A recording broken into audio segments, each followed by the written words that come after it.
Hey guys, welcome back to the main event. I'm Daniel, and yeah, we're back at the WWF for Wrestlemania VII. Superstars and Stripes Forever. See what they did there? Because, you know, usually the saying Stars and Stripes Forever, and then of course WWF has Superstars. They crammed together. Fantastic. Anyway, so we're going back to March 24th, 1991. We're at the Los Angeles Memorial Sports Arena in Los Angeles, California, and we're in front of about 16,000 plus. And the main event of the evening, we got a special guest commentator, Regis Philbin, special guest ring announcer, Alex Trebek, and special guest timekeeper, Marla Maples. World title match. It's Sergeant Slaughter with General Adnan in his corner, going up against the Immortal Hulk Hogan. Alright, so I'll be honest with you, if you would have asked me just before I shot this, or before I rewatched this, what I thought about this match, it's been years since I watched it. I was easily probably in junior high, maybe even elementary school last time I saw this match. This is one of the tapes I had. I would be like, yeah, classic Hogan versus bad guy match, Would have been like I loved it. But, yeah, I rewatched it. Let's get into that, shall we? First, let's talk about the build-up for this match. I guess it really kind of starts back at WrestleMania VI. Hogan loses the world title to the Ultimate Warrior and just kind of fades away. I mean, he'd eventually come back and kind of fight, but he wouldn't challenge challenge for a title for a while. During his absence, someone else stepped forward, Sergeant Slaughter, who was at one time the All-American hero, Mr. G.I. Joe himself. Of course, he claims that he brought an advisor who was a friend of Saddam Hussein, this General Adnan, with him. This guy, I forget the dude's other name. Like, he was somebody else in AWA. I'm blanking right now. But that's who it was. But anyway, so he brought him with him. So that was his manager. And of course, Sergeant Slaughter was now an Iraqi sympathizer during wartime, So Sergeant Slaughter would go on to defeat the Ultimate Warrior with the help of Macho King, Randy Savage, to win the world title. Of course, in celebrating his title win, like many Iraqi sympathizers did in the early 90s, he just burned an American flag because he was like, fuck it, I'm going full bore on this thing. Hogan hears and flips out because he's all-American. So he would go on to win the Royal Rumble, and once he defeated 29 guys, went ahead and challenged Sergeant Slaughter. And here we are.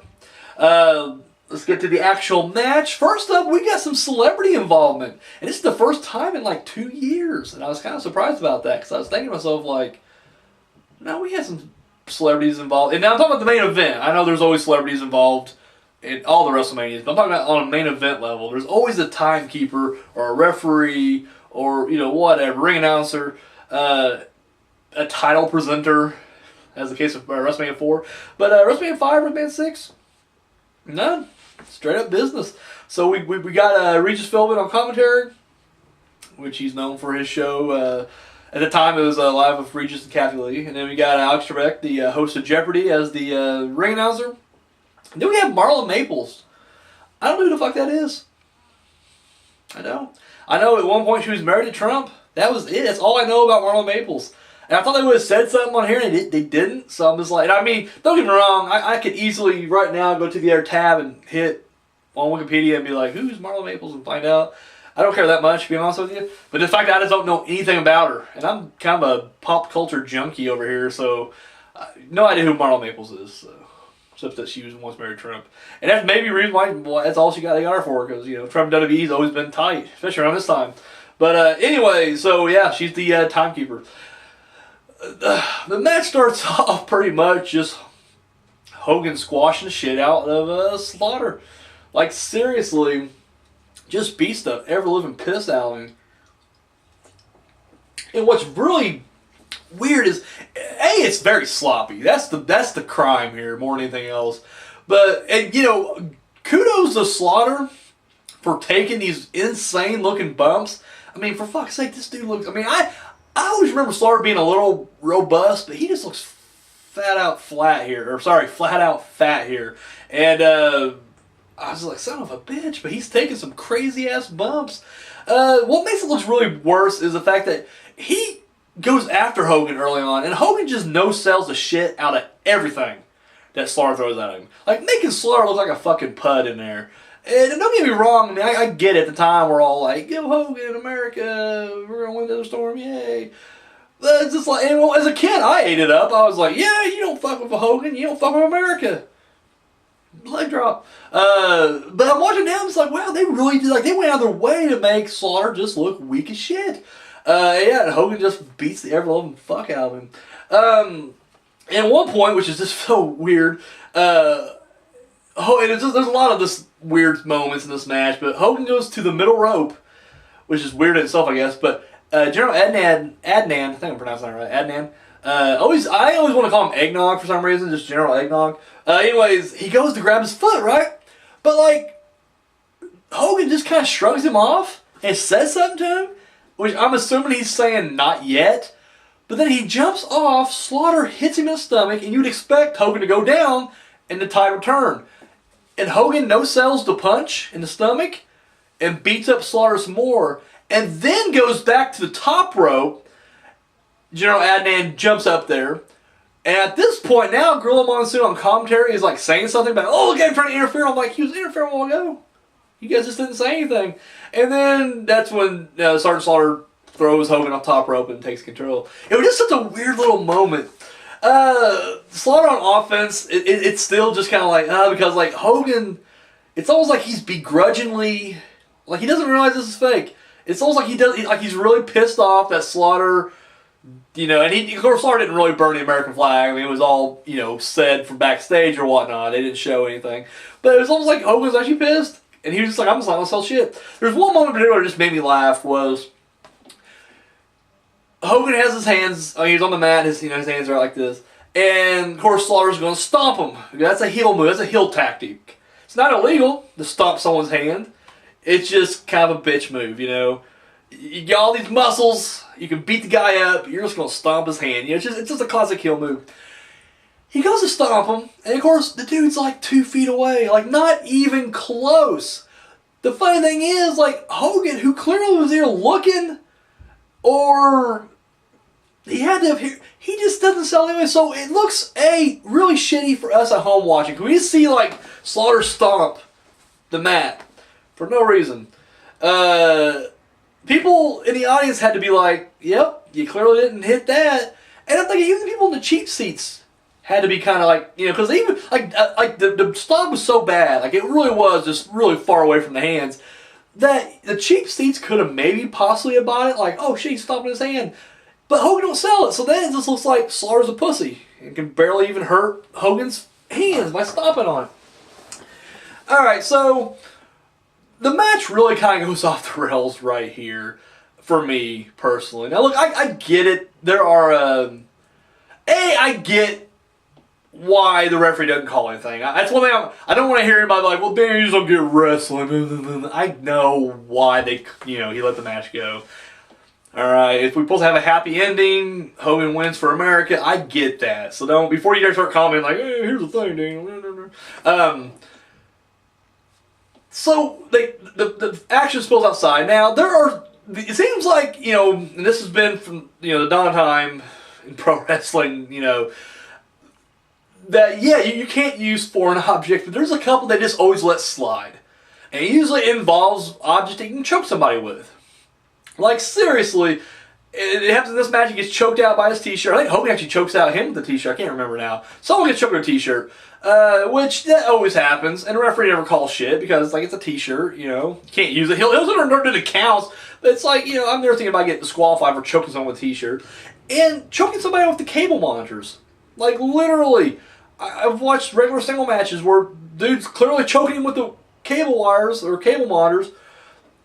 Cable monitor wires. Son of a bitch. Or, fuck, I'm not down with it. Anyways, with the wires, and like, referee's just like, hey, you can't do that. Well, I'm like, that's clearly a foreign object, right? Now, that was pre-PG era. I hear after the PG era took over that people got fired for that kind of shit. But anyways, nonetheless, it happens in this match where, he Slaughter's choking Hogan out of the wires. I'm like, all right, whatever. But then he would also proceed to hit Hogan with a steel chair on 3 separate occasions. 2 of them in full view of the referee. I'm not making this up. And on one of those, I think he does it early on in the match. And if I remember right, Hogan no-sells the first one because he's just being an asshole. But like the second one, he hits him, bam. Hefner's looking right at him, and you can even hear Hefner go, "What are you doing?"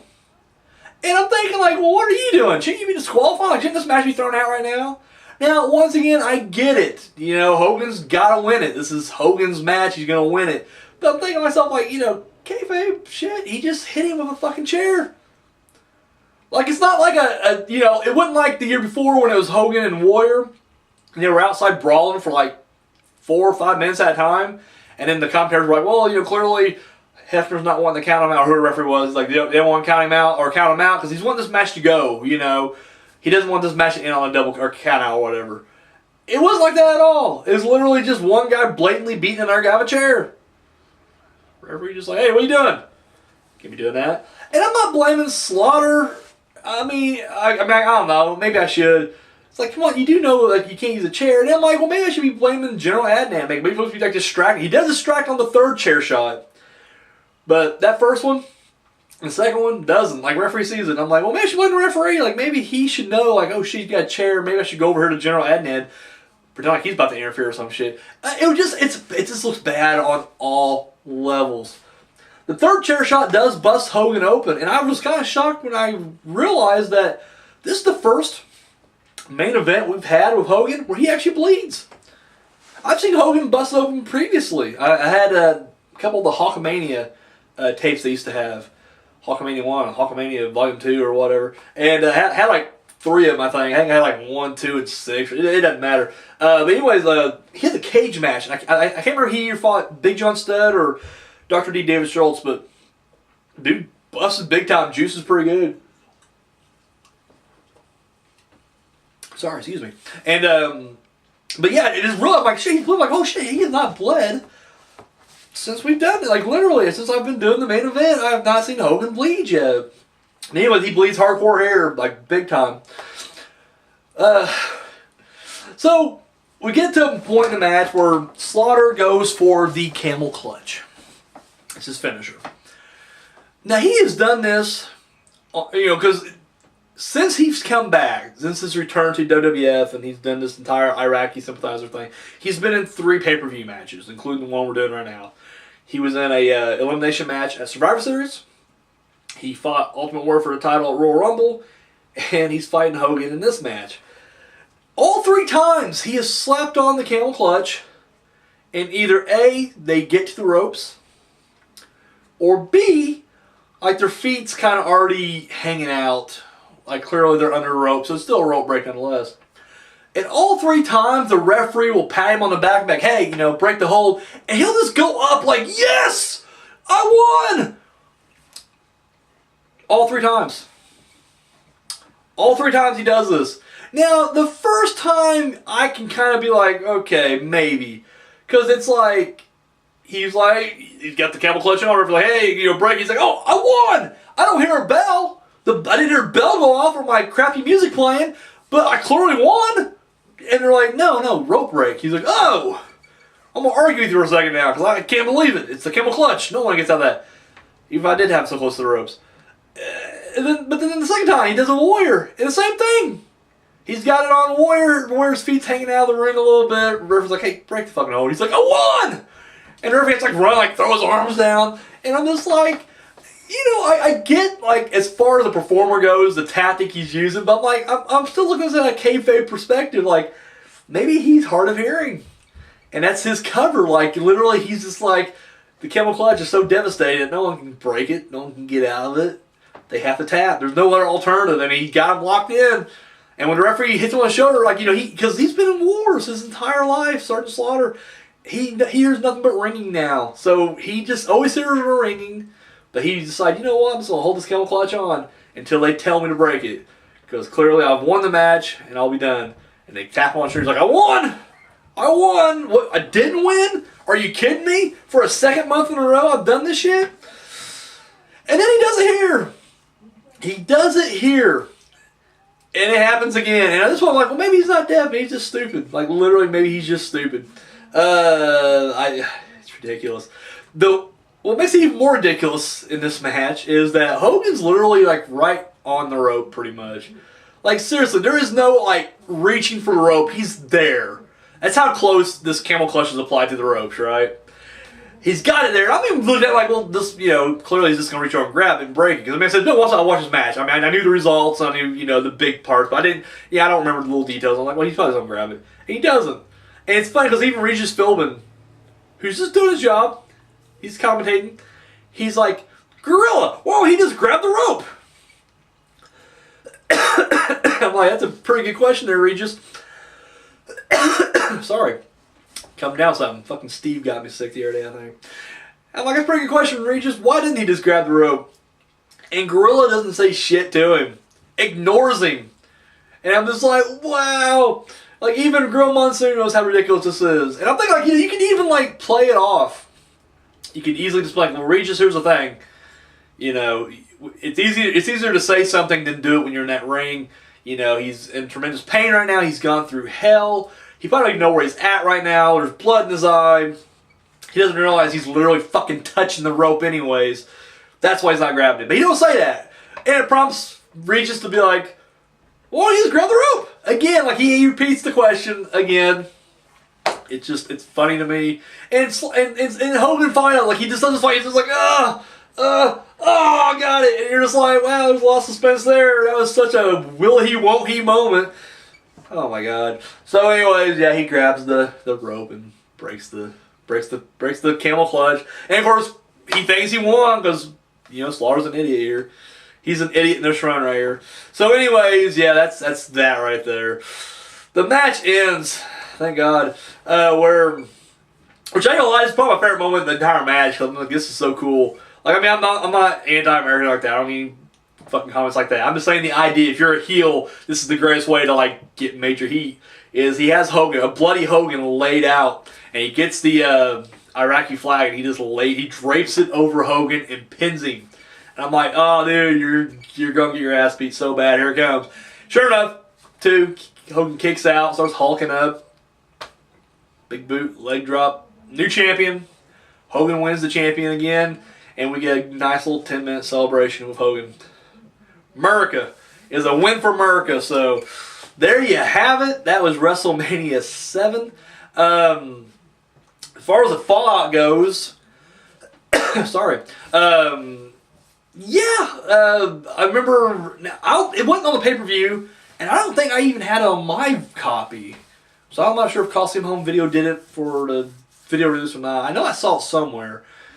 Maybe it was like on the Superstars or whatever. But anyways, when Hogan's doing a backstage interview, you know, post-match interview with the about, you know, WrestleMania 7, Slaughter attacks him with a fireball, signaling that this feud is not over by a long shot. So the feud would continue throughout the summer. They did a lot of Desert Storm matches, which essentially was just like a no DQ match, pretty much. And that was on one of the Hulkamania tapes I have also.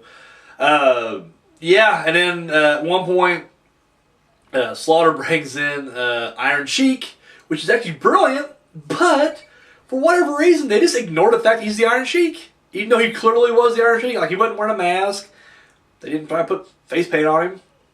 He was the Iron Sheik with his curly boots. And they're like, oh no, his name's Colonel Mustafa. It's like, what? Really? And I don't remember, but I think they try to play it off like he was actually Iraqi and not Iranian, which is just like, what? And this doesn't make no sense. I'm thinking to myself, and I know when I say this out loud, it's going to sound like I'm just being racist, like, you know, grouping them all together, and I'm not. My point is, like, Iron Sheik's already anti-American. He's established that since the 80s. And on top of that, he already hates Hogan. Like, that's already a pre-made feud right there. So instead of just playing off like he's Iraqi, Iraqi, just be like, he's also like he's Iranian, clearly, but he hates Hogan, and this is what brought him and like Slaughter's not Iraqi. They just have that common, ground there. But instead, we get Colonel Mustafa. So, and then eventually, this would lead to the match made in hell at SummerSlam '91, where Hogan would team up with the Ultimate Warrior in a 2-on-3 handicap match with General Adnan, Sergeant Slaughter, and Colonel Mustafa. But you know what? We will wait. That's an episode for another time. So what did I think about this match? After rewatching, I gotta say I'm not huge on it. I mean, if my rants weren't enough, it's weird because in all honesty, like kayfabe-wise, storyline-wise, this match is everything you want. Like literally, it's got it's wartime. You got the guy who's siding with the enemy. You got the guy who's pro-American, and they're clashing, and Hogan wins it. I mean, I couldn't write it better. I couldn't. That's how I did it. Like, yep, Hogan wins. It's just the execution. I mean, the match itself, I said it a million times, I'll say it again, is sloppy. Like, literally, it was just a sloppy fucking match. On top of that, I mean, it didn't make Slaughter look good. In fact, his entire run didn't look good. Like, there was not once, maybe a little bit at Survivor Series, maybe. But, like, his match against Warrior was pitiful. His pretty much just Warrior beating his ass and then him finally getting the upper hand. And even then, it was due to outside interference. And then this match, he just looks like a pud also. So, I mean, it's just like he never quite came back. And it's funny because, when you mention Sergeant Slaughter's name, it's just like, well, former world champion. It's like, yeah, but he had the shittiest fucking run. And he wouldn't even had that run had not been for the Iraq conflict, the conflict over there, the war. So it's just like, I don't know. This match should have been good, and it was just very, mediocre. Very mediocre. But it is what it is, yeah, WrestleMania VII. This is also the first WrestleMania, because I know we've already had Ventura's departure, but it's the first WrestleMania with no Jesse Ventura, which is a little sad. But we get Heenan, and you know what? I like Heenan better. I do. Him and Grillo, definitely my favorite partnership, my favorite on-screen commentating team. So, yeah. So, I don't know what to say about this match. I'm giving it kind of a head shake, a shrug, and a weird noise. So if you're like, Daniel, what do you think about WrestleMania 7? I'm going to be like, yeah, it is what it is. That's the best you can say. It's another Hogan victory for America. Yeah, but not a great match. Not a great match. Too sloppy for my taste. And then of course just the fact that there's some blatant disregard for the rules. Like, I don't know. It's just bad. So that's all I got. Guys, let me know what you think of this match. Maybe I'm being an asshole. Maybe like this, people out there will have fond memories and be like, no, this match was incredible. Definitely. And I'm not saying it's not a WrestleMania quality match. Like, it's definitely, on the marquee. You see Slaughter versus Hogan this time. I'm like, yeah, I'll pay money to see that. Then you pay money, you're like, oh shit, I paid money to see this. That sucks. So yeah, that's, let me know what you guys thought or think about this match down below. Tune in tomorrow night. Tomorrow night, we got a interpromotional pay-per-view. We're doing the WCW New Japan pay-per-view. It was the WCW / NJPW Super Show 1. So yeah, got that coming up tomorrow night. Check out, see how that is. So, all right, guys, thank you so much for watching, and until next time.